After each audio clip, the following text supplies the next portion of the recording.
Important topic है। Second मैंने कहा था आर्यंस के बारे में, और एक ऐसा क्वेश्चन जो अभी तक कंट्रोवर्सी का मैटर भी है, प्री मेंस दोनों में प्रश्न भी पूछे जाते हैं। तो पहले हम ये देख लेते हैं आज का लेक्चर हमारा कौन सा है। आज का लेक्चर है वैदिक कल्चर। थोड़ा सा एक ब्रीफ इंट्रोडक्शन दूंगा पहले मैं, फिर हम देखेंगे इसमें कौन सा किस तरीके से हमको पढ़ना है। देखो, सबसे पहले एक चीज़ है, इंडस वैली सिविलाइजेशन के बाद एंशियंट हिस्ट्री में दूसरा जो क्रोनोलॉजी में टॉपिक आता है वो है वैदिक कल्चर। वैदिक कल्चर की अगर मैं बात करूं तो पहले इसका टाइम पीरियड सभी लिख लीजिएगा, एग्जाम में पूछा जाता है 1500 BCE से 600 BC तक, ये इसका टाइम पीरियड है ना।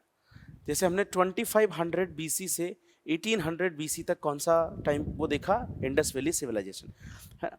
तो ऐसे ही अब 1500 BC से 600 BC तक अगर मैं कहूँ तो वो कौन सा है, वैदिक कल्चर। इसको दो पार्ट में बांटा गया है, एक अर्ली वैदिक कल्चर, एक लेट। थोड़ा सा एक ब्रीफ इंट्रोडक्शन लेते हैं फिर हम देखेंगे। इसको दो पार्ट में हम स्टडी करेंगे, जिसमें एक है अर्ली वैदिक कल्चर या अर्ली वैदिक पीरियड, और एक है लेटर वैदिक पीरियड। अर्ली वैदिक पीरियड और दूसरा है लेटर वैदिक पीरियड। अर्ली वैदिक पीरियड की अगर मैं बात करूं तो इसका टाइम है 1500 BC से 1000 BC, 500 साल शुरू के। और लेटर वैदिक पीरियड की अगर मैं बात करूं तो ये है 1000 BC से 600 BC, आखिरी के 400 साल। तो पहले तो हम एक बेसिक ही चीज़ समझ लें कि जो हमारा नया टॉपिक है वो है वैदिक कल्चर। देखो, यहाँ पर कल्चर लिखने का एक मीनिंग है कि इतने रिजिड बाउंडेड रूल्स रेगुलेशंस नहीं थे, बहुत ज़्यादा टेक्नोलॉजिकली एडवांसमेंट इसमें नहीं था, इसीलिए हम इसको सिर्फ कल्चर कहेंगे। अगर बहुत ज़्यादा टेक्नोलॉजिकल एडवांसमेंट होता है इसमें समय के साथ, जैसे अगर हम इंडस की बात करें, बर्न्ट ब्रिक्स के मकानों में रहते थे, बहुत सारे अच्छे सील्स थे, ज्योमेट्री का उनको नॉलेज था, है ना, मेटलर्जी के बारे में बहुत ज़्यादा जानते थे, तो इतना ज़्यादा टेक्नोलॉजिकल एडवांसमेंट वैदिक पीरियड में नहीं था। इसलिए हम यहाँ सिविलाइजेशन की जगह क्या इस्तेमाल करेंगे, कल्चर। समझ में आ गया ना। कल्चर का मतलब सिंपली होता है what we are and what we owe. That means our music system, our cuisine system, our food and attire and jewelry and music, dance, all the things fall under the category of culture. जितना भी हमारा खान पान है, रहन सहन है, भाषा है, म्यूजिक है, डांस है, फेस्टिवल है, ये सब कल्चर के अंदर आता है, ठीक है। और तो वैदिक पीरियड टोटल 900 साल तक चला। 1500 आपको पता होगा BC में उल्टे चलते हैं, 1500, 1499, 1498, ऐसे करते करते करते 600 साल कितने होते हैं टोटल, इनका अंतर 900 साल का पीरियड है वैदिक कल्चर, जिसको दो पार्ट में हम स्टडी करेंगे। एक 500 साल का है जो अर्ली वैदिक पीरियड पहले आता है, एक 400 साल का है जो लेटर वैदिक पीरियड बाद में आता है। एक बात और बहुत इंपॉर्टेंट बता दूं, फिर हम आगे बढ़ेंगे। अर्ली वैदिक और लेटर वैदिक पीरियड दोनों में हमें एक ही चीज़ें पढ़नी है, जिस तरह हम पढ़ते हैं जैसे सोशल कंडीशन, तो हम पढ़ेंगे सोशल कंडीशन ऑफ अर्ली और सोशल कंडीशन ऑफ लेटर वैदिक पीरियड। ऐसे ही एक क्या पढ़ना है हमको, इकोनॉमिक कंडीशन, एक पढ़ना है हमको पॉलिटिकल कंडीशन, और एक पढ़ना है हमको रिलीजियस कंडीशन। और भी कुछ अगर होगा तो मैं बता दूंगा एनी अदर में, लेकिन दोनों में हमको देखना है कि what is the main difference between the social condition of these two, what is the basic difference between economic condition in these two. क्योंकि दो पीरियड में अगर हमने इसको अलग अलग किया है, इसका बिल्कुल एक बेसिक सा मीनिंग है कि दोनों में कोई ना कोई डिफरेंस है। और डिफरेंस किस टर्म में देखा जाता है, socio economic condition, political condition, और एक इकोनॉमिक कंडीशन, पॉलिटिकल, और एक रिलीजियस कंडीशन। तो एक चीज ध्यान रखिएगा, सोशल, पॉलिटिकल, इकोनॉमिक, रिलीजियस, इनमें डिफरेंस आ गया, इसीलिए इन दोनों पीरियड को हमने अलग किया है। अगर इनमें डिफरेंस नहीं होता तो हम एक साथ पढ़ते इनको। मैं अगर 20 साल पुराना आपका शहर इंदौर लूँ और आज का इंदौर लूँ तो दोनों में डिफरेंस है। अगर मैं सोशल कंडीशन बोलूँ तो मैं ये नहीं कहूँगा कि 20 साल पहले जैसी थी वैसे ही ठीक आ जाए। मैं इकोनॉमिक कंडीशन, आप अपने गांव में देखिए, अपने शहरों में देखिए जहाँ से आप रहने को आते हैं, कितना टेक्नोलॉजिकल एडवांसमेंट हुआ है, टेक्नोलॉजी में चेंज आया है, इकोनॉमिक कंडीशन में चेंज आया है, पॉलिटिकल कंडीशन में। 20 साल पहले टेक्नोलॉजी का इतना कॉन्ट्रीब्यूशन नहीं था इकोनॉमिक में जो आज है। तो बहुत सारे चेंजेस, आपके एजुकेशन सिस्टम में कितना बदलाव आया, इनफैक्ट मैं कहूँ तो पिछले 10 सालों में कितना बदलाव आया। तो जब बहुत बड़े लेवल पे मेजर चेंजेस हो जाते हैं तो हम एक ही चीज़ को दो पार्ट में फिर डिवाइड कर देते हैं, और चेंजेस हो गए तो 3 पार्ट में डिवाइड कर सकते हैं, पर यहाँ पर कितने पार्ट पढ़ना है। तो हमारा ये टॉपिक है अगला, वैदिक कल्चर। पहली चीज़, वैदिक के सामने सिविलाइजेशन की बजाय मैंने क्यों कल्चर लगाया, ये आपको क्लियर हो गया, कितने पार्ट में डिस्कस करना है। सबसे इंपॉर्टेंट है इस पूरे वैदिक कल्चर का जो सेंट्रल जनरेशन या पीपल है वो कौन है? आर्यंस।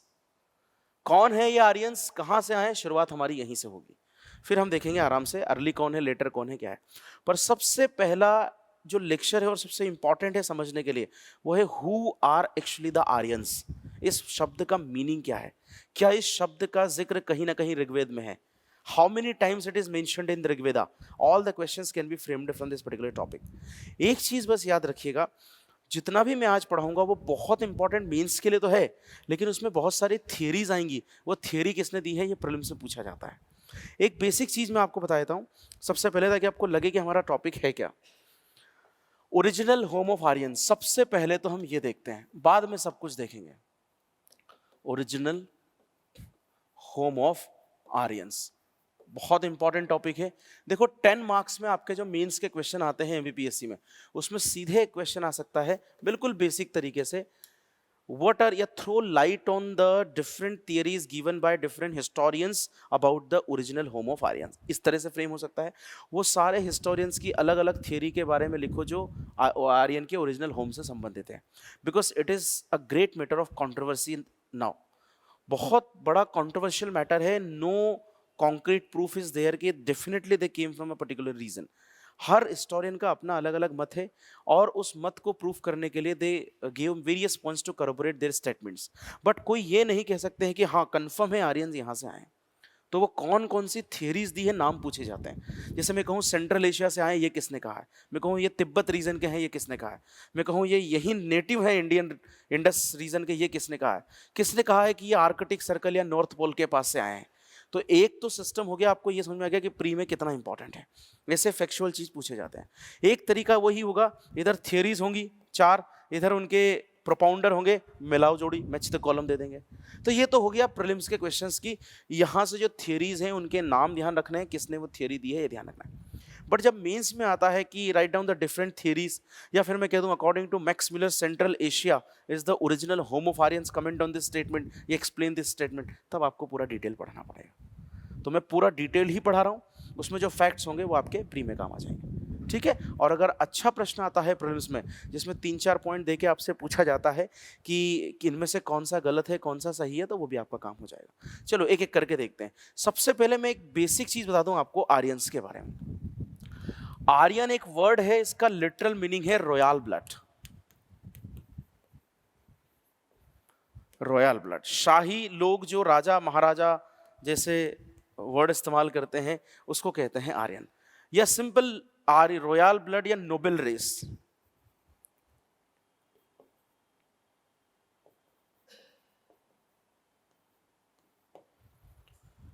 ये है इंपॉर्टेंट आर्यन का मीनिंग, मतलब शाही खून जिसको आप कहते हैं, नोबल रेस जिसको आप कहते हैं, शाही प्रजाति जिसको कहते हैं, राजत्व वाली प्रजाति, royal blood, noble race, these are the meanings of Aryan. तो आर्यन शब्द का मीनिंग तो ये है, ध्यान रखिएगा, ठीक है।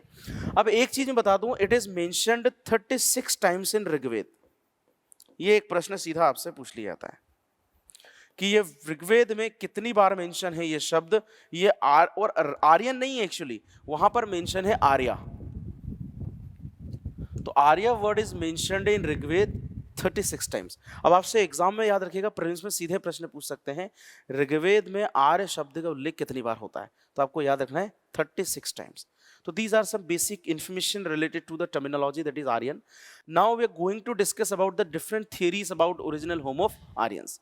See, the very first point is the most accepted theory. देखो पहले हम सारी theory पढ़ेंगे. First of all, we'll discuss all the theories. Then we will sum up कि which one is more logical. सारी थियरी पढ़ने के बाद देखेंगे आज के सिनारियो में सबसे ज़्यादा लॉजिकल थियरी कौन सी है, कौन सी थियरी को सबसे इंपॉर्टेंट माना जाता है। एक एक करके देखते हैं। सबसे पहले मैं बताता हूँ central Asian theory which is most accepted. मैं पहले ही बता दूं आपको, सेंट्रल एशियन थियरी, ध्यान रखिएगा, this is most important, most accepted. ये ध्यान रखिएगा, central Asian theory, most accepted theory about the original home of Aryans, ठीक है। ये बहुत इंपॉर्टेंट है। तो पहले तो कभी भी एग्जाम में अगर आ जाए ऐसा कि मोस्ट एक्सेप्टेड थ्योरी, तो आप बोल दीजिएगा सेंट्रल एशियन। सारी थ्योरी लिखने के बाद भी if will conclude the answer, तो हम वहां ये लिखेंगे कि मोस्ट एक्सेप्टेड थ्योरी जो है वो कौन सी है, सेंट्रल एशियन। किसने दी है पहले हम ये देख लेते हैं। ये दी है मैक्स म्यूलर ने, जो एक जर्मन थे, एक जर्मन आर्कियोलॉजिस्ट है, हिस्टोरियन जिसको हम कहते हैं, जर्मन हिस्टोरियन थे। तो जर्मनी के हिस्टोरियन मैक्स म्यूलर ने ये थ्योरी दिया हुआ है। मैं फिर कह रहा हूँ, हर एक पॉइंट बता रहा हूँ, प्री और मेंस में प्रश्न कैसे आते हैं। ये सीधे आ जाएगा, central Asian theory was given bye, तो याद रखिएगा मैक्स म्यूलर। ठीक है, मतलब इनका मानना है कि ये सेंट्रल एशिया से आए हैं। रशिया के सदर्न पार्ट में अगर आप देखेंगे तो आपको मैंने पहले भी पढ़ाया था, Kazakhstan, Tajikistan, Kyrgyzstan, Uzbekistan, Turkmenistan, ये ऐसे देश मिलेंगे 5, इनको हम सेंट्रल एशिया कहते हैं। तो कहीं ना कहीं ये उसी सेंट्रल एशियन रीजन से आए। समझ में आ गया सेंट्रल एशिया का मतलब। मैं फिर बोल रहा हूँ, अगर आप अफगानिस्तान के ऊपर वाले हिस्से में जाएंगे, वहाँ देखिए ऊपर वाले हिस्से में जाएंगे तो वहाँ आपको 4-5 देश मिलेंगे। फिर मैं कह रहा हूँ, Kazakhstan, Kyrgyzstan, Turkmenistan, Tajikistan, Uzbekistan, ये जो रीजन है this is called as Central Asia. तो वहाँ से कहीं से ये लोग आए हैं। ये किसने कहा है, मैक्स म्यूलर ने।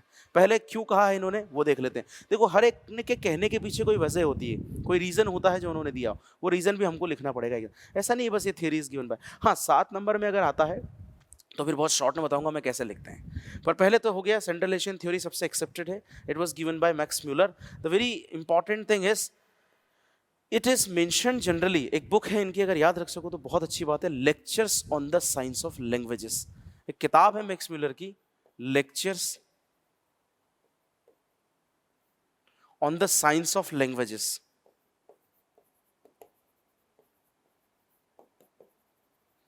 हो सकता है ये पूछ ले आपसे, lectures on the science of languages, this was the book compiled by Max Muller. ये मैक्स म्यूलर की किताब है। अच्छा, साइंस ऑफ लैंग्वेजेस के लिए एक शब्द इस्तेमाल करते हैं, अगर आपको बताओ तो, फिलोलॉजी। फिलोलॉजी, देखो मैं एक एग्जांपल देता हूं आपको। मान लीजिए मैं अभी इंदौर में रह रहा हूं, है ना, मेरी भाषा आपने कम से कम 15-20 दिन तक सुनी कि हाँ सर की भाषा कैसी है। चलिए हम थोड़ी देर के लिए मान लेते हैं कि हमारे यहाँ की भाषा, हम इंग्लिश छोड़ देते हैं, हिंदी भाषा है हमारी, है ना, हमारी भाषा हिंदी है इंडिया की। मान लीजिए मैं घूमने के लिए अमेरिका जाता हूँ और वहाँ पर कोई एक मुझे पर्सन मिलता है। मान लीजिए जैसे ही हम वहाँ गए तो एक गाइड मिला या एक टैक्सी वाला मिला और उसने बोल दिया कहाँ जाना है आपको, हमारी हिंदी भाषा में बोल दिया। तो जैसे ही हमारी भाषा उसने बोली तो हम लोग क्या कहेंगे, हम लोग कहेंगे यार इसकी और हमारी भाषा तो मिलती जुलती है, इसका मतलब है कहीं ऐसा तो नहीं ये भी इंडिया से। आप पूछ ही लेंगे उससे 2 मिनट में कि भैया इंडिया से हो गया। भाषाई आधार पे आपने तुरंत कनेक्शन बना लिया अपना उससे। मान लीजिए मैं यहाँ हूँ और कोई मुझे आए, मान लीजिए मैं केरल से आया हूँ और मैं यहाँ रह रहा हूँ और मुझे सीखना पड़ा यहाँ का भाषा हिंदी, लेकिन धीरे धीरे धीरे धीरे मान लीजिए कोई मुझे एक इंसान मिला और वो मलयाली में बोलने लगा मुझसे, मुझे भी मलयाली आती है, तो मैं क्या बोलूँगा, मैं यही कहूँगा कि यार ये तो मेरे केरल से होगा। करेक्ट। जैसे आप लोग कहाँ से हैं, मध्य प्रदेश में कहाँ से हैं, कहाँ से हैं, मंदसौर से, तो मंदसौर तो खैर मालवा रीजन के पास वाला ही रीजन है। आप कहाँ से हैं, सीहोर से, तो भाषा सेम ही मान। पर भोपाल के पास जैसे जाएंगे थोड़ा सा टच बदल जाएगा, सागर बुंदेलखंड में जाएंगे तो थोड़ा सा टच बदल जाएगा, बघेल में जाएंगे थोड़ा सा बघेली बोली हो जाएगी। तो जब आप आसानी से आप 2-4 शब्द से पता कर सकते हैं ये आपके यहाँ का। तो फिलोलॉजी का मतलब है on the basis of languages used by these people he actually corroborated his statement. उन्होंने कहा कि मैंने क्यों ये सेंट्रल एशिया से आए हैं, इसके पीछे की इन्होंने थियरी दी। ये थियरी इन्होंने दी कि कुछ शब्द ऐसे हैं जो आर्यंस इस्तेमाल करते थे, वो सेंट्रल एशिया के लोग भी इस्तेमाल करते हैं।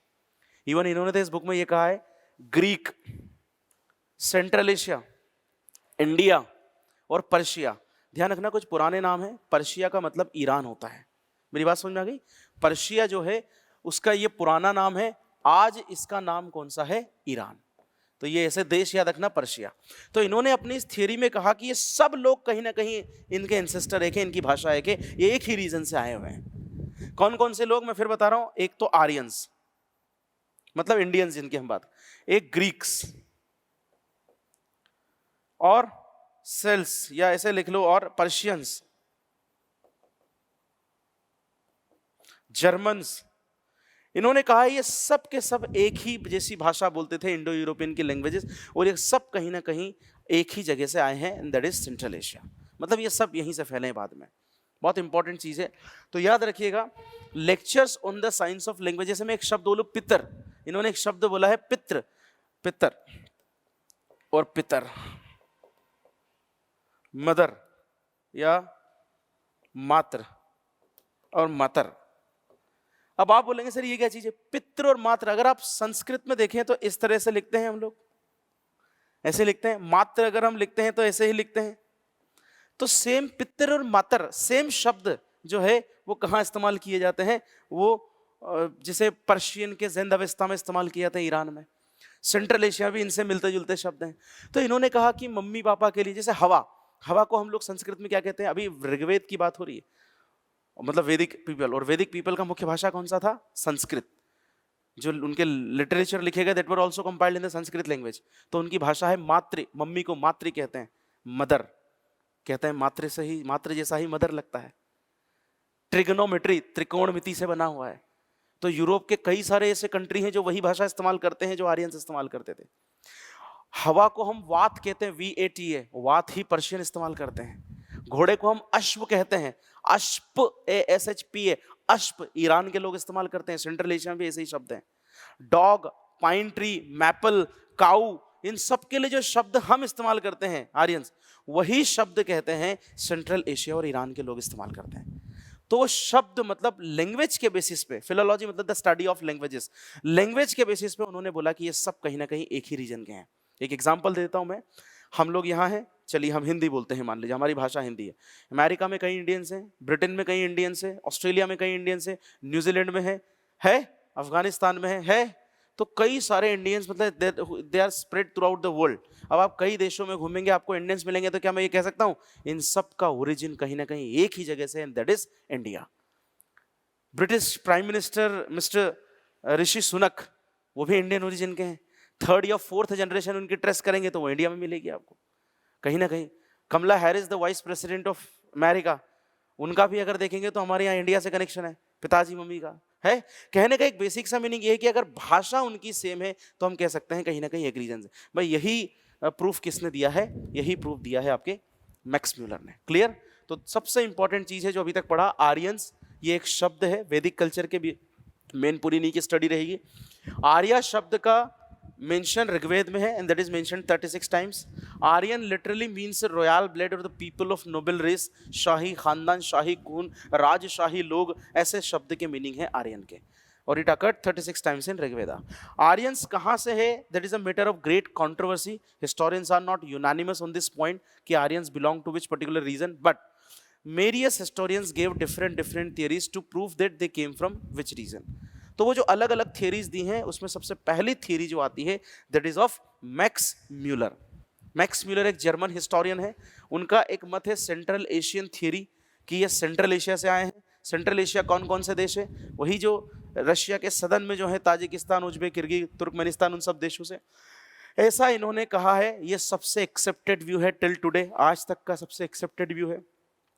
उसके कहने के पीछे का कहाँ उन्होंने वो स्टडीज लिखी है उनकी खुद की एक किताब में, और he compiled that book in the name of lectures on the science of languages. ये उनकी किताब है।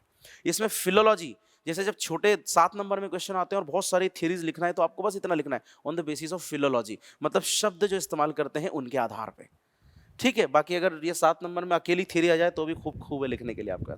ठीक, और उन्होंने तो यहाँ तक मेंशन किया है इस किताब में कि all the people belong to this particular region, somewhere lived in the same region and from there they spread into या migrated into different region. Aryans में घोड़ों का बहुत बड़ा रोल था। अभी पढ़ेंगे जब आर्यंस की लाइफ के बारे में, तब बताऊंगा सोशियो इकोनॉमिक कंडीशन वगैरह सब। घोड़ों का बहुत बड़ा रोल था बिकॉज ये माइग्रेटरी कम्युनिटी थी, एक जगह से दूसरी जगह in search of pasture land और कई चीज़ों के सर्च में जाता है। तो ये ध्यान रखिएगा। मैं लास्ट में फिर कह रहा हूं, एग्जाम में सीधा पूछा जाएगा सेंट्रल एशियन थ्योरी किसने दिया है, मैक्स म्यूलर। कहां का था है, जर्मनी। हिटलर कहां का था, हिटलर जर्मनी। पता है आपको, he also belong to Aryan race. उसकी एक थियरी थी लेबेंसरॉम, एक थियरी थी हिटलर की लेबेंसरॉम। हिटलर, देखो, there were so many reasons behind the world war second. Now it has been eliminated from your course, आपके सिलेबस से हट चुका है वर्ल्ड हिस्ट्री, बट जब था तो उसमें world war first, world war 2 भी था। तो बच्चे पढ़ते थे। वर्ल्ड वॉर 2 के कई सारे कारण हैं, खुद वर्ल्ड वॉर 1 की ट्रीटी, बहुत सारे रीजन है, पर उसमें एक रीजन हिटलर की लेबेंसरॉम नीति भी थी। What do mean by Lebensraum? उसने एक नीति बनाई, he belong to Aryan race. तो he told that the whole world is divided into 2 parts. पूरी दुनिया में दो तरह के लोग रहते हैं, एक आर्यंस और एक नॉन आर्यन। उसने आर्यंस को कहा they belong to superior race, ये आर्यंस बहुत सुपीरियर रेस के हैं और rest all other weak in the community, बाकी सब कमजोर हैं। And Aryans have the authority और power to invade any of the region and to control their resources. Aryans को ये पावर है, आर्यंस का ये पूरा उनके पास अथॉरिटी है, वो जिस रीजन में चाहे जाके आक्रमण करके वहां के रिसोर्सेस पे कब्जा कर सकते हैं। इसको कहते हैं Lebensraum. It dragged him to be highly ambitious and he invaded, जैसे ऑपरेशन बारबरोसा जो किया था उसने रशिया में। तो बहुत सारे ऐसे रीजंस है, तो रीजंस तो बहुत है, मैं ये नहीं कह रहा हूँ it was only the reason, but it was one of the reason. तो वो भी किससे इंस्पायर था? उसकी वो आर्यन नोबेल रेस वाली थियरी से इंस्पायर था, लेविन्सरॉम का जो नीति था। और आपका आपने नाजिज्म एक वर्ड सुना हो, NAZISM, नाजिज्म। तो नाजिज्म एक्चुअली क्या था? नेशनल सोशलिस्ट जर्मन पार्टी थी उसकी। वो नेशनल का NA उठा लिया और वहाँ सोशलिस्ट नहीं लिखते हैं, सोशियलिस्ट लिखते हैं, Z लिखते हैं, तो उसका ZI उठा लिया, सोशियलिस्ट का ZI, ऐसे नाजी बना दिया। वो नाजी फिलॉसफी को आज आप कुछ भी कहें, ओरिजिनल नाजिज्म यही था जो हिटलर ने बनाया था, कि नाजिज्म का मतलब होता है वही जो मैंने बताया अभी लेविन्सरॉम का नहीं थी। The world is divided into two, Aryan, non-Aryan. Aryans are superior and they have the power and authority to invade any region. This was the original Nazism. बाद में फिर उसको हमने authoritarianism और बहुत सारी चीज़ें कि सिंगल पार्टी रूल होना चाहिए, या एक कोई भी जो स्टेट का ही पूरा एक सिंगल का कंट्रोल होना चाहिए पूरे स्टेट पे, बहुत सारी बाकी चीज़ें, पर रियल वही था उसका नाजिज्म जो मैंने बताया। कुछ समझ में आया? अब भूलिएगा नहीं इसको, ठीक है? ये भी जर्मनी के थे बाय द वे। नेक्स्ट, दूसरी थियरी। क्या यही एक थियरी नहीं, हम तो थियरी तो बहुत सारी पढ़ना है, जब 10 नंबर में आता है तो सारी थियरी लिखना है, बाद में कंक्लूड करना है। दूसरा थियरी है आर्कटिक होम ऑफ आर्यंस।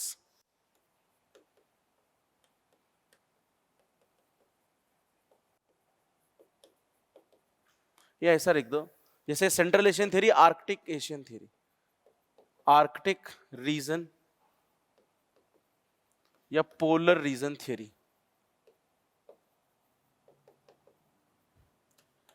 इतना इंपॉर्टेंट टॉपिक है, और ये आप फिर बाद में सुने उससे क्या मतलब है? भैया देखो एक चीज और है, ये जो आपको क्लासेस दी जा रही है ना, इसका मिसयूज नहीं करना है। और ये क्लासेस में फिर कह रहा हूँ, हो सकता है अब आपको जो क्लासेस, ये आप सोच रहे हैं, कई स्टूडेंट सोचते हैं कि नहीं चलते हैं, घर पे ही पढ़ लेते हैं, ऐसा नहीं है। अगर आपके पास कोई बहुत सॉलिड रीजन है तो ही आपको ये क्लासेस ऐप पे मिलेंगी। Solid reason in the sense, आप बीमार हैं 10 दिन के लिए, 15 दिन के लिए आप बीमार हैं, तो आपको ये क्लासेस मिलेंगी। आपके पास बहुत अटर इंपॉर्टेंट, आपकी एग्जाम आ गई है, आपने फॉर्म आपके वहीं से भर दिया घर से, 10 दिन आपको जाना है, एग्जाम देना ही है, आप एक एप्लीकेशन लिखो, आपको मिलेगी। अगर आपको ये लगता है कि नहीं हम तो साल भर यहाँ आए ना और ये क्लास ले लें, तो ऐसा थोड़ी होगा। क्यों आ रहा है फिर ऑफलाइन में? ऑनलाइन क्लास ले लो भैया। मेरी बात समझ में आई कि नहीं आई? मैं ये कह रहा हूँ कि आपको लगता है ऑफलाइन जब सामने आप इंटरैक्ट करते हैं उसका कोई सब्स्टिट्यूट नहीं है, तो आपको अगर यहाँ आ रहे हैं तो कम से कम सीखो ना चीजों। आलोक, आलोक कहाँ है? आलोक मेरे लेक्चर में से कितने, मतलब एक दिन आता है, एक दिन नींद नहीं खुलती क्या? अरे ये तो समस्या पूरे इंदौर की है, काम कभी नहीं रुकता है। रुकता है? वर्ल्ड वॉर 2 में जब सारे लोग लड़ने चले जाते हैं युद्ध, तो क्या देश बंद हो जाता है? काम, वो इकोनॉमिक एक्टिविटी महिलाएं संभाल लेती है, बच्चे संभाल लेते हैं, काम कभी नहीं रुकना चाहिए। ठीक है, पढ़ो भैया, बहुत इंपॉर्टेंट है। अभी समझ में नहीं आता है, जब एग्जाम पास आती है ना तब लगता है काश क्लास में ध्यान दें। और मैं लिटरली बोल रहा हूँ, आप सिर्फ ध्यान से सुने, आप जो भी किताब पढ़ें दुनिया की, जो भी नोट्स पढ़ें, आपको लगेगा सब पढ़ लिया, लेकिन ध्यान से सुनना पड़ेगा। बहुत आसान भाषा में समझा रहे हैं और इतना डिटेल में समझा रहे हैं कि आपके MBBS के लिए तो मोर देन सफिशिएंट है। ठीक है, दूसरा देखिए, अब ये कह रहे हैं कि आर्कटिक कौन सा रीजन होता है? अगर आपको थोड़ा सा ज्योग्राफी में आपने पढ़ा होगा तो ऐसे लाइक दिस इज अर्थ, ये आपका कौन सा होता है? इक्वेटर होता है। फिर एक यहां पर होता है 23.5 डिग्री होता है, ट्रॉपिक ऑफ कैंसर नॉर्दर्न। एक होता है 66.5 डिग्री, जी ये होता है आर्कटिक। मैं इसको मार्क कर रहा हूं, दिस पर्टिकुलर रीजन। इधर नहीं जाना है साउथ में, उन्होंने अंटार्कटिक रीजन नहीं कहा, सिर्फ कौन सा कहा? आर्कटिक। तो 66.5 डिग्री नॉर्थ, यहां पर आपको रहना है। ये थियरी ये कहती है कि यहां कहीं से ये आए हैं, हो सकता है पोलर रीजन से आए हो, पोलर से यहां आ गए हो और फिर यहां से ये दे पेनिट्रेटेड टुवर्ड्स द इक्वेटर और ट्रॉपिकल रीजन। ये यहां से आए, क्यों आए होंगे उसके पीछे एक ही कारण होगा, क्लाइमेट ही सूट नहीं किया होगा। आप कभी उत्तराखंड जाके रह लो, या केदारनाथ बद्रीनाथ, यहाँ के लोग वहाँ रह लो, आपको समझ में जाएगा 2 दिन में क्लाइमेट क्या होता है। वहाँ के लोग वहाँ रह रहे हैं, हम यहाँ से जाएंगे तुरंत बीमार पड़ जाएंगे, इतना कोल्ड होता है वहाँ पर। तो ऐसा कहते हैं कि पहले तो हम देखें थियरी किसने दिया। It was given by another freedom fighter and historian, that is Lokmanya बाल गंगाधर तिलक। ये उनकी थियरी है। तो लोकमान्य तिलक जी की थियरी है। It was propounded by Lokmanya Tilak. याद रखिएगा, दिस इज वेरी इंपॉर्टेंट। ठीक है, इनका बहुत बड़ा रोल है इस चीज में। इनका रोल है महाराष्ट्र में अगर मैं देखूं तो डेक्कन जिमखाना क्लब करके एक चीज थी, उसके डेवलपमेंट में इनका रोल है। एक गेम सुना होगा आपने, खो खो। मॉडर्न खो खो के इन्वेंटर कहे जाते हैं। फ्रीडम फाइटर तो बहुत अच्छे हैं ही, थियरीज दिए, हिस्टोरियन भी हैं। इनकी एक किताब है, अगर उस किताब का नाम याद रखो तो बहुत अच्छी बात है, बुक इनकी, और उसका नाम है आर्कटिक होमोफारियंस। आर्कटिक होमोफारियंस, ये इनकी किताब है। एक बात मेरी ध्यान से सुनिएगा, अगर आप बुक के नाम एग्जाम में लिखते हैं मेंस में तो बहुत कारगर साबित होता है। जैसे आपने मान लीजिए मैक्स मिलर का लिखा और आपने लिख दिया कि he generally mentioned these things in his book lectures on the science of languages, काफी अच्छा लगेगा। यहाँ आपने लिख दिया he mentioned this theory in Arctic होमोफारियंस, तो दैट विल बी बेनिफिशियल। अब क्यों कहा इन्होंने ऐसा, देखो उसके पीछे भी रीजन है, ऐसा नहीं कि डायरेक्ट बोल दिया इन्होंने कहा कि Aryans either came from the polar region और फ्रॉम द आर्कटिक रीजन। तो उन्होंने कहा कि यहाँ का जो यहाँ जब वो रहते होंगे प्री ग्लेशियल पीरियड में, प्री ग्लेशियल पीरियड जब वो ग्लेशियर्स वगैरह या वो सब नहीं था वहाँ पर, जब ये यहाँ रहते होंगे तो बढ़िया रह रहे थे। लेकिन जैसे ही वो ग्लेशियल पीरियड है, ग्लेशिएशन होने लगा, तो यहाँ का एटमॉस्फेयर बहुत कोल्ड हो गया, क्लाइमेट बहुत कोल्ड हो गया, और it adversely affected their life. उन्होंने उनकी जिंदगी को बुरी तरह प्रभावित किया। Now they thought that living here is next to impossible. अब यहाँ रहना, सर्वाइवल इज वेरी डिफिकल्ट, और जब किसी इंसान का सर्वाइवल डिफिकल्ट लगता है तो डेफिनेटली वो क्या कर जाता है, माइग्रेट कर जाता है। अब ठंडी जगह है तो माइग्रेट किधर करेगा, जाहिर सी बात है, ज्योग्राफी में आपने पढ़ा है, इक्वेटर के जितना करीब रहोगे उतना गर्म माहौल, ट्रॉपिकल रीजन के पास गर्म माहौल रहेगा, ट्रॉपिक से दूर हटते चले जाओगे माहौल ठंडा होता चला जाएगा। तो वो लोग ट्रॉपिकल रीजन में आ गए, और जितने भी ये कंट्रीज है ट्रॉपिकल और सब ट्रॉपिकल रीजन में ही बसे हैं, जहां जहां आर्यंस आए। तो ऐसा नहीं कि उन्होंने डायरेक्ट बोल दिया आर्कटिक रीजन से आए हैं। उनकी जो थियरी है वो बिल्कुल एक लॉजिक वाली थियरी है उनकी भी। लेकिन एक चीज और कही उन्होंने, ये पोलर और आर्कटिक के पीछे उन्होंने एक थियरी और है। ही एक्चुअली रैंसेक्ड वेरियस इंडियन लिटरेचर, बहुत सारे धार्मिक ग्रंथ और इंडियन लिटरेचर पढ़े उन्होंने, वेदों को पढ़ा उन्होंने, और उन्होंने कहा कि Veda refers to the places where day and night last for 6 month. उन्होंने कहा वेदों में कई ऐसी जगह का जिक्र है जहां 6 महीने का दिन और 6 महीने की रात होती है, और है जिक्र। तो क्या वो 6 महीने का दिन 6 महीने की रात कहाँ होती है, अब आप सबको पता है, पोलर रीजन के आसपास। तो अगर वेदों में ऐसा लिखा हुआ है तो इसका सीधा सा मतलब है, क्योंकि ऋग्वेदिक जो है, ऋग्वेद वो 1700 BC टू 1200 BC के बीच में कंपाइल हुआ है ना। वो गॉड गिफ्टेड है, कोई उसका पर्टिकुलर राइटर नहीं कहेंगे हम, गॉड गिफ्टेड है वो। मतलब ऐसा कहते हैं भगवान ने सुना है ऋषि मुनियों को, ऋषि मुनियों से generation to generation pass on होते गए, आपके पास, हमारे पास आ गए। पर उन्होंने लिखा है कि उस समय अगर वेदों में ऐसा लिखा हो, मतलब ये लोगों ने उस जगह के बारे में लिख दिया, तो जाहिर सी बात है वहीं के होंगे या वहां गए होंगे।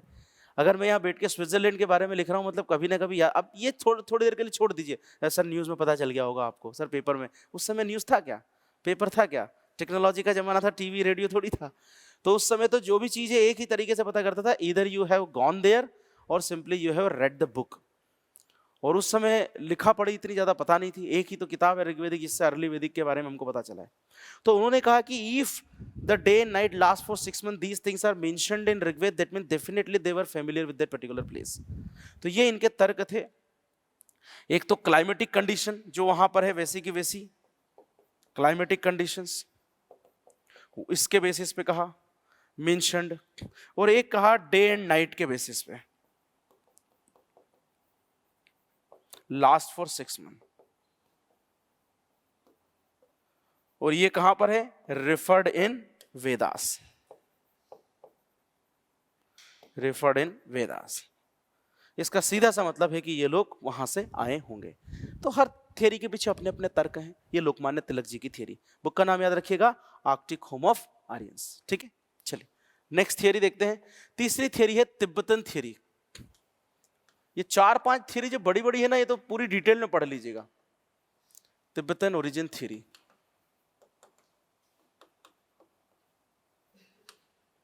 Tibetan origin theory. सबसे पहले ये किसने दी है, ये दी है सत्यार्थ प्रकाश नाम की किताब, सुनी है आपने?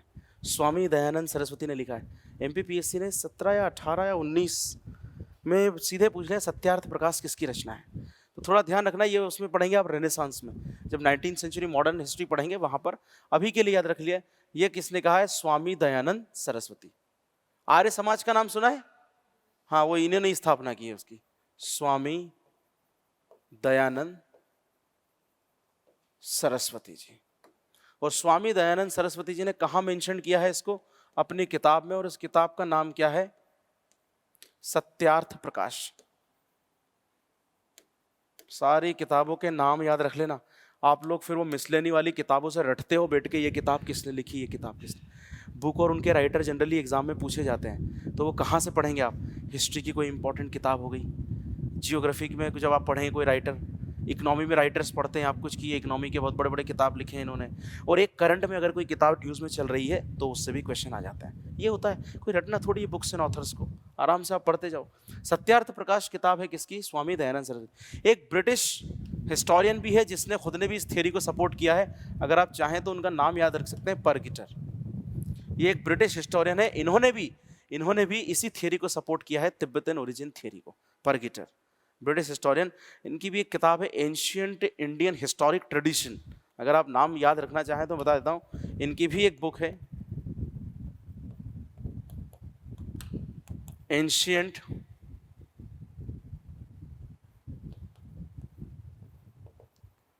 इंडियन, एंशिएंट इंडिया से याद रख लेना, एंशिएंट इंडियन।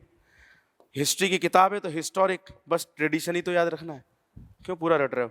तो एंशिएंट इंडियन हिस्टोरिक ट्रेडिशन, इस किताब को लिखा है परगिटर ने, इसी में मेंशन है इस थियरी के बारे में। तो ऐसा नहीं कि सबने हवा में बात की हो इन्होंने, everything they tried to prove with their concepts and with their analytical points. अब इन्होंने क्या कहा, ये दोनों किताब में इस थियरी के बारे में लिखा है। देखो दयानंद सरस्वती जी ने जो रीजन दिया वो क्या है, इन्होंने कहा तिब्बत रीजन समझते हैं ना कहाँ है?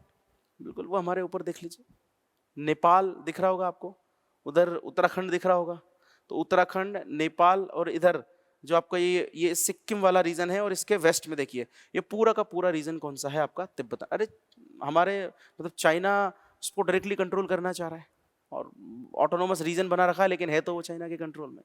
तो ये जो तिब्बतन रीजन है, इन्होंने क्या दिया? इन्होंने ये दिया कि तिब्बत में दो गॉड बड़े बड़े पूजे जाते हैं, that is sun and fire. ये दोनों तिब्बत में बहुत पूजे जाते हैं, sun and fire are worshipped in Tibetan region. और अगर मैं आपसे कहूं तो इंडियन में हम लोग भी इन दोनों को बहुत पवित्र मानते हैं। अग्निदेव को तो बहुत पवित्र माना गया है, ऋग्वेद में भी दूसरे सबसे इंपॉर्टेंट गॉड माने गए हैं, intermediary god who carries the messages of the people to the god. और सन की बात करूं तो इनको तो बहुत महत्वपूर्ण माना जाता है, because all the life is possible on this earth just because of sun. सूरज भगवान की जो रोशनी है, उसी से पेड़ पौधे फोटोसिंथेसिस करते हैं, और उसी फोटोसिंथेसिस उनका बनाया खाना हम किसी ना किसी फॉर्म में लेते हैं। तो सारी की सारी लाइफ के पीछे मेन चीज़ कौन है? और मैं आपको साइंटिफिकली प्रूफ कर दूं, H2O जो पानी उनकी जड़ें ले जाती है पौधे पत्तियों में, जैसे ही सनलाइट उस पर पड़ती है, फोटो क्यों कहते हैं? फोटो का मतलब क्या होता है? लाइट, और सिंथेसिस मतलब बनना, लाइट के प्रेजेंस में कुछ ना कुछ बनना।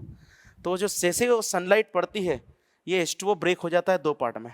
किस पार्ट में? H2 और O2 के पार्ट में। इस फॉर्म में एक रिएक्शन पड़ी होगी आपने कहीं। तो ये जो O2 है, ये छोड़ देते हैं ट्रीज और प्लांट कहाँ? एटमॉस्फेयर में। और हम सिर्फ जिंदा किस चीज से हैं? O2 से। तो यहीं से देख लो, अगर वो सनलाइट नहीं होती तो पहली बात तो हमको O2 ही नहीं मिलती। ये इसीलिए मैं कह रहा हूँ कि sun is very important and he is responsible for all the life which is possible on the earth. बाद में भैया अगर किसी को पढ़ना हो तो ये हाइड्रोजन से वो जो CO2 लेते हैं वो रिएक्ट करता है और कार्बोहाइड्रेट बनता है, जिसको आप किसी ना किसी फॉर्म में स्टार्च या किसी फॉर्म में लेते हैं। पर मेन चीज़ है सन को पूछते क्यों है, मैंने वो बता दिया। जो पूरी लाइफ दे रहा है उसको नहीं पूछेंगे। आज भी मुझे लगता है सनातन रिलीजन में हर कोई, आप भी जब थोड़े से और स्टेबल या मेच्योर हो जाएंगे, या हो सकता है अभी से करते हो, सिखाया जाता है कि सुबह से जब आप उठते हैं तो नहा धो के पूजा पाठ जब करते हैं तो एक जो पानी होता है कुछ लोटे में लेकर सूरज देवता को अर्घ्य चढ़ाया जाता है। होता है ऐसा? तो हम इतना पवित्र मानते हैं उनको। और घरों में देखेंगे आप गेट के पास 7 रथ 7 घोड़े वाला एक रथ होता है सूरज देवता का, वो लगाया जाता है कि सारी पॉजिटिविटी घर में आती है। सूरज देवता के 2 बेटे हैं नाश्ते, जिनको गॉड ऑफ मेडिसिन कहा जाता है, बहुत इंपॉर्टेंट है भैया, बहुत महान माने जाते हैं। और जिस अभी हमारे यहाँ प्राण प्रतिष्ठा हुई, राम जी का मंदिर बना अयोध्या में, आपको पता है वो भी उसी रघुवंश के हैं, उसी वंश के देवता सूर्य थे, अगर आपको पता हो तो। ठीक है, तो बहुत उसमें भी चीज़ें हैं कि वो उसी, हाँ, बहुत महान है सूरज देवता। तो ये है कि सन एंड फायर को वर्शिप करते थे। अच्छा, क्यों करते हैं तिब्बत में इनकी पूजा? देखो, हर चीज़ की पूजा करने के पीछे रीज़न है, वो आपको कहीं ना कहीं जीवन दे रहे होंगे या आपके लिए बहुत अच्छी अच्छी चीज़ें बना रहे होंगे वो। अब तिब्बत इज़ वेरी कोल्ड, और कोल्ड में इंसान किसकी पूजा करेगा? जो गर्म चीज़ें होंगी, फायर। और भी कारण है, मतलब यही कारण नहीं, पर मैंने एक बताया ना कि फायर एक इंटरमीडिएरी गॉड माना है जो आपके मैसेजेस ऊपर लेकर जाते हैं। तो फायर और सन की पूजा बहुत की जाती है। सन का रोल उनसे पूछो, सन का रोल हमें कब समझ में आता है? विंटर में। अभी सन की याद आपको नहीं आई, गर्मी में तो बुरा लगेगा आपको, अरे इतनी गर्मी। और जैसे ही विंटर आएगा, दिसंबर जनवरी, तब मालूम है उस धूप की एक किरण के लिए तरस जाते हैं, सूरज देवता मजा ला दिया। और यहाँ नहीं, मैं कुछ समय उत्तराखंड में था, तो वहां मैंने देखा -5 -4 के आसपास था जब मैं फर्स्ट टाइम वहाँ विजिट किया, और एकदम जनवरी 16-17 डेट को गया था, जब वहाँ विंटर वेकेशंस भी चलते हैं बच्चों के, और सीधा -5 डिग्री टेम्परेचर। नेक्स्ट डे समझ में नहीं आया, इधर 30 से 25, 30 से -5, इतना चेंज जब एकदम से होता है तो क्या होता है। तो बस कुछ नहीं करना है, रूफ पे जाके बैठना है और बस हिमालय को देखो और सूरज को देखो, और कुछ नहीं करना है। तो वहां पता लगता है कि भगवान अगर आप नहीं होते तो हमारा क्या होता। तो ये उन्होंने रीजंस दिया, थोड़ा रिलीजियस से जोड़ा, थोड़ा लॉजिकल जोड़ा, कि they worship the people just because of cold and for various other thing, and these same gods are mentioned in the Rigveda. The Aryan people were also the worshipper of sun and fire. तो तिब्बतन भी इनकी पूजा करते हैं, Aryans भी इनकी करते हैं, तो definitely they had connection between them. तो यही उन्होंने रीजन दिया कि they are worshipped by Aryans as well. मतलब ये कहां से आए हैं तिब्बत, ये एक एक रीजन मैं बता रहा हूं आपको। आर्यंस, तो ऐसा नहीं कि थियरी रटे, मैंने बहुत सारे बच्चों को देखा है वो क्या करते हैं, ये थियरी इसने दी, ये थियरी इसने दी, ये थियरी काम खत्म, ऐसा मत करना। और ये सब नोट करना, अगर आपको कुछ भी लगे कि उसमें एक आध चीज नहीं है तो यहाँ से सीधा छाप देना, है ना। मैं चाहता हूँ कि जब आप अपना आंसर लिखें तो सामने वाले को लगना चाहिए कि हाँ, इसको पता है इस थियरी के बारे में कि ऐसा क्यों कहा है। ऐसा थोड़ी है कि बस रट्टा मार दी और लिख दी, है ना। ठीक है, समझ में आ गई चीजें। तो आपको तिब्बतन थियरी भी समझ में आ गई, किस किसने लिखा है क्या है। एक और थियरी पर पढ़ाता हूं, बहुत इंपॉर्टेंट है, सप्त सेंधव थियरी। सप्त सेंधव थियरी, सप्त सेंधव थियरी। सप्त सेंधव का मतलब है, सप्त मतलब 7, सेंधव मतलब सिंधु नदी से। तो यहां पर इनका जो मीनिंग है, ये सप्त सेंधव रीजन, ये north west part of Indian सब कॉन्टिनेंट है, north west part of Indian सब कॉन्टिनेंट, इंडियन सब कॉन्टिनेंट, बहुत इंपॉर्टेंट चीज है, प्लीज इसको याद रखें।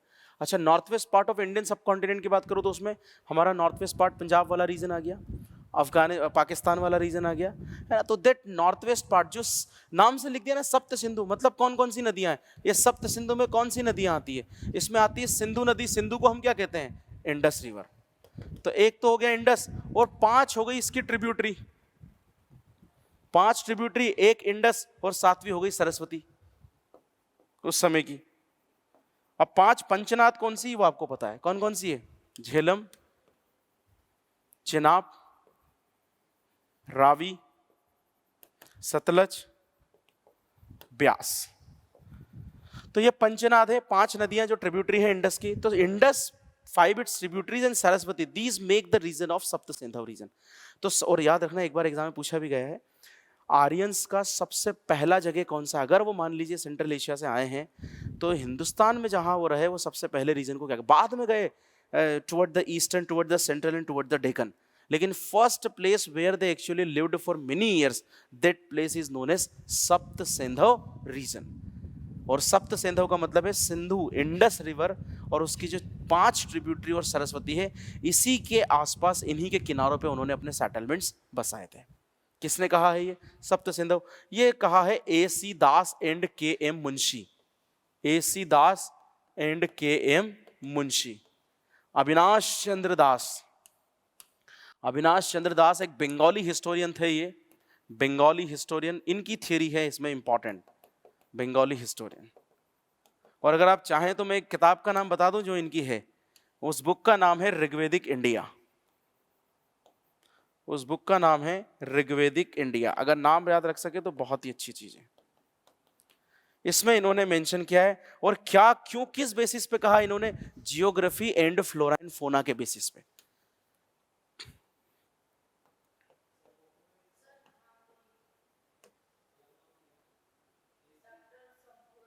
हाँ तो चलने दो ना, क्या दिक्कत है, और बहुत है ऐसे तो। पर मेन जो थियरी है जिनकी मैं बात कर रहा हूँ, एक बात याद रखना, एक थियरी किसी एक ने नहीं, मतलब दी उन्हें नहीं सबसे पहले, लेकिन फिर कोई दूसरे ने सपोर्ट किया, फिर किसी तीसरे ने भी सपोर्ट किया। मान लीजिए आज का कोई है जैसे ड्राउट, ड्राउट इंडस के खत्म होने के पीछे रीजन है, किसने बताया, डीपी अग्रवाल और आमलानंद घोष ने। लेकिन अभी मैंने एक आईआईटी खड़गपुर की रिपोर्ट बताई थी अनिल कुमार जी की, उन्होंने क्या कहा, drought is the main reason. तो ऐसे तो बहुत रिसर्च चलेंगी, ठीक है ना, हम वो बता रहे हैं जो इंपॉर्टेंट है। तो ये नाम है ही नहीं क्या उसमें, हाँ तो लिखो।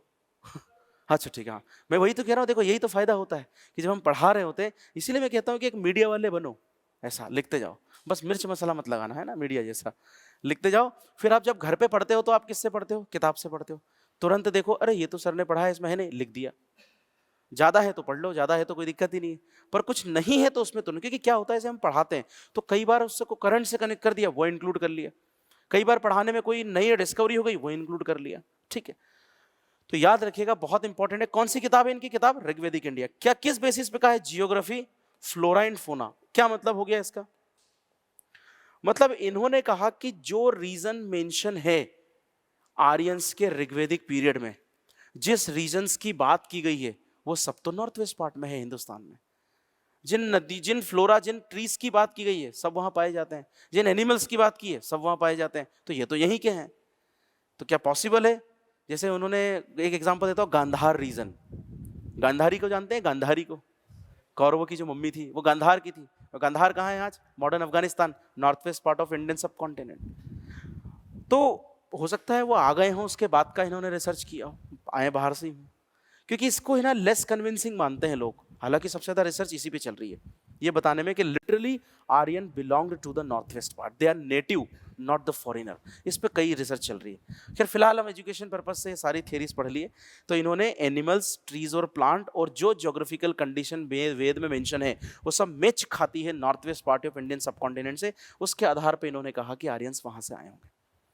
लेस कन्विंसिंग इसलिए है, मैं आपको दो रीजन बताता हूँ, मैं ये नहीं कह रहा हूँ यहाँ से नहीं है ना, बहुत महान महान लोग हैं ये, लेकिन क्यों लेस कन्विंसिंग है। एक, अगर ये नेटिव होते और यहीं के होते तो definitely they would know about the elephant and lion, because that is the case with India. Lion और एलिफेंट ये तो भारत में खूब पाए जाते हैं, तो इन दोनों को जरूर आर्यन जानते हैं, पर आर्यन इनको जानते ही नहीं थे। तो इसका मतलब ये कैसे यहां से हो सकते हैं, एक थ्योरी बता रहा हूं आपको। तो they would know about lion and elephant if they belong to that particular region, if they were native to that particular region, but they didn't know about them. एक तो कारण है। दूसरा कारण, this is the most fertile region, Ganga Yamuna वाला भी बहुत fertile है, नंबर 1 है, पर इंडस का रीजन वेरी फर्टाइल, 7 नदियां हैं, खूब पानी है, खूब एलुवियल सॉइल है। अगर इतनी फर्टिलिटी इतनी अच्छी है तो why they migrated toward the deeper India, क्यों माइग्रेट करके गए ईस्टर्न, सेंट्रल, सदर्न में। तो बहुत सारे ऐसे पॉइंट्स हैं या to be find the answers, but ठीक है थियरी है, हो सकता है बहुत से रीजन रहो जिसलिए माइग्रेट क्यों, मैं ये नहीं कह रहा हूँ, बट लेस कन्विंसिंग कहने के पीछे 2 कारण बहुत बड़े लगते हैं, ठीक है। तो हो सकता है कि ये बाहर से ही आए हो, माइग्रेट होकर उस रीजन में गए हो। अब उनका तो काम ही, मैंने कहा ना, माइग्रेटरी प्रजाति है तो एक जगह तो रुकेगी नहीं, तो कभी सेंट्रल इंडिया में भी जाएगी, दक्कन में भी जाएगी, ईस्टर्न में भी, फिर मैं बताऊंगा कैसे गए, सब रीजन बताऊंगा कैसे गए, but these are most important. एक और थियरी है Danube region theory. Danube river जो है आपकी यूरोपियन थियरी कहते हैं इसको, प्रोफेसर पेंके नाम से एक थियरी दी होगी, वो कहते हैं कि उनके हिसाब से डेन्यूब रीजन या यूरोप से आए हैं। कारण कारण है वही, जैसे एक मैं बता दूं, आर्यन रेस बहुत बहुत जो उनका अपीयरेंस था ना, ब्लू आइज, फेयर कलर, एकदम जैसे उस रीजन्स में लोग रहते हैं। जैसे मैंने हिटलर का ही नाम लिया, जर्मन, देखो उसको, तो आर्यंस जो थे वो बहुत फेयर रेस थी, तो उन्होंने कहा कि ये जो फेयर रेस है वहाँ से आई होगी। जो फ्लोरा फोना थोड़े बहुत मेंशन है वो तो वहाँ से भी मैच करते हैं, तो हो सकता है कि ये उस रीजन से आए और डेन्यूब रीजन के अराउंड से। तो यूरोपियन थ्योरी प्रोफेसर पेंके ने दी, PENKE। पर ये जो थियरीज है बहुत इंपॉर्टेंट है, चारों की चारों थियरी जो मैंने आपको पढ़ाई, क्यों दी, किसने दी, किस किताब में मेंशन है, and what are the reasons behind giving these theories, these are the most important thing. ठीक है, कुछ समझ में आया कि नहीं आया? मैंने कहा ना बहुत आसान भाषा में समझाया, आप बड़ी आसानी से समझ सकते हैं, कोई टेक्निकल वर्ड मैंने इतने इस्तेमाल नहीं किए, है ना, पर तरीका वही होना चाहिए जो मैंने बताया। ठीक है, बहुत अच्छा है, बाकी आप पढ़ते रहिए और चीजें। ये देखिए, तो सबसे पहले एक इंपॉर्टेंट चीज मैं बता दूं, 1 मिनट आप बताइएगा मुझे, 2 मिनट लास्ट के, आर्यन शब्द का मतलब क्या होता है? नोबेल, है ना, रेस, नोबेल रेस, या फिर हम कहें तो रॉयल ब्लड वाले लोग। आर्य शब्द is mentioned, Arya word is mentioned in which Veda? Arya word की बात करूं तो how many times it is mentioned in Rigveda? ठीक है, मैं कहूं आर्यंस के ओरिजिनल होम के बारे में, तो मोस्ट एक्सेप्टेड थ्योरी किसकी मानी जाती है? Max Miller. मैक्स मिलर ने कहां से कहा है कि कहां के हैं ये? नहीं, मैक्स मिलर ने कहां के कहा? Central Asian theory. ठीक है, मैं कहूं तिब्बतन ओरिजिन थ्योरी किसने दी है? Tibetan origin Swami Dayanand Saraswati. ठीक है, तिब्बतन सरस्वती का टी, तिब्बतन सरस्वती का टी, स्वामी दयानंद सरस्वती, कुछ भी मैच कर लो। मैं कहूं सप्त सेंधव, डी फॉर सेंधव में डी, एसी दास डी, ऐसे याद रख लो, कोई भी तरीका अपना लो, सप्त सेंधव एसी दास जी का थ्योरी। मैं कहूं आपको सेंट्रल एशियन मैक्स मिलर का है। मैं कहूं आपसे आर्कटिक रीजन लोकमान्य तिलक साहब का थ्योरी। तो ये सब, ये टेबल में भी आ सकते हैं आपको चारों, प्री में सीधे पूछ सकते हैं, मेंस के लिए तो सब पढ़ा ही दिया। एक इंस्क्रिप्शन है जो, 2 मिनट में एक चीज बताता हूं मैं आपको, बोगस गई इंस्क्रिप्शन, एग्जाम में ये भी पूछा जाता है। बोगस गई इंस्क्रिप्शन, कहते हैं कि इस इंस्क्रिप्शन ने भी काफी पिक्चर क्लियर कर दी हमारे पास कि ये लोग कहां के रहे होंगे। बोगस गई इंस्क्रिप्शन ने भी ये पिक्चर क्लियर कर दी कि ये लोग कहां के रहे होंगे, और ये तो बिल्कुल फिजिकल एविडेंस है, मानना पड़ेगा इसको। देखो, बोगस गई इंस्क्रिप्शन पहले कहां है ये भी ध्यान रख लीजिएगा, टर्की में, जिसको क्या कहते हैं, एशिया माइनर करके भी आपकी किताबों में लिखा होता है। ईस्टर्न टर्की में है, याद रखिएगा, ईस्टर्न टर्की। तो टर्की जो देश है आज, वहां पर एक इंस्क्रिप्शन है बोगस गई, बहुत सारे स्टोन्स हैं उन पर लिखा हुआ है, पत्थरों पे ये इंस्क्रिप्शन लिखा हुआ है, उसको बोगस गई इंस्क्रिप्शन कहते हैं। इट टेस्टिफाई या support the theory of Max Muller, Max Muller की थियरी को ये सपोर्ट करता है या टेस्टिफाई करता है, करोपरेट कर। देखो मैं सिंपल समझाऊं इसमें क्या है। पहले तो यहाँ 4 गॉड मेंशन है, 4 गॉड मेंशन, उनके नाम लिख लो, ये एग्जाम में कभी कभी पूछा जाता है। 4 गॉड जो मेंशन है इन इंस्क्रिप्शन में, lord Indra, lord Varuna, Mitra and Nasatyas, ये 4 गॉड यहां पर मेंशन है, ये कभी कभी एग्जाम में पूछा जाता है। इंद्र देवता, रेन गॉड, और वरुण जी की अगर हम बात करें तो वरुण जी को जानते हैं गॉड ऑफ वाटर, मित्र जी की बात करें तो गॉड ऑफ लाइट, और नास्त्य जो है ट्विन गॉड, ये दोनों ट्विन्स हैं, god of medicine, son of Surya कहते हैं इनको। ठीक है, तो ये मेंशन है, देखो क्या है। अच्छा, ये चारों किसके भगवान है? आर्यंस के। तो आर्यंस के भगवान का मेंशन है कहां पर? बोगस गई में, जाहिर सी बात है, और वो इंस्क्रिप्शन लिखता है कि ये सब कहां के हैं, बताता है क्लियरली सेंट्रल एशिया के और उस रीजन के हैं। देखो मैं बताऊं क्या हुआ वहां, 1380 के आसपास की बात है, 1380 बीसी, 1380 बीसी, आज से लगभग 2400 साल पुरानी बात है। तो वहां पे क्या हुआ था, ऐसा कहते हैं कि वहां पर एक युद्ध हुआ था बहुत बड़ा यूरोपियन लीग्स में, है ना, आपको इतना डिटेल नहीं जाना है, पर मैं एक बात बता रहा हूँ, उन यूरोपियन लीग्स में जब युद्ध हुआ तो युद्ध खत्म होने के बाद ट्रीटी हुई, ट्रीटी ऑफ कैपेडोसिया कहते हैं उसको, एक संधि होती है ट्रीटी ऑफ कैपेडोसिया।